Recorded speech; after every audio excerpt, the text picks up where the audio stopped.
রাঙ্গামাটির বাঘাইছড়ি উপজেলার সাজেক ইউনিয়নের রুইলুই ভ্যালির সাজেক পর্যটন কেন্দ্রে পর্যটকদের অনির্দিষ্টকালের জন্য না যাওয়ার পরামর্শ দিয়েছে জেলা প্রশাসন। তৃতীয় দফায় পর্যটকদের নিরুৎসাহিতকরণের সময় শেষ হওয়ার দিন বৃহস্পতিবার নতুন সিদ্ধান্ত জানায় প্রশাসন।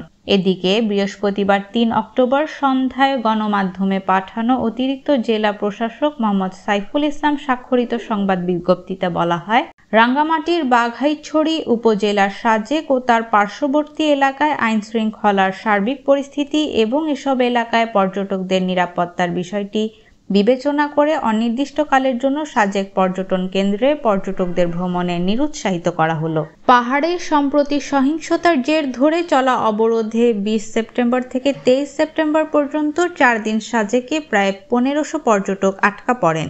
২৪ সেপ্টেম্বর সেনাবাহিনীর সহায়তায় পর্যটকেরা খাগড়াছড়ি শহরে পৌঁছান।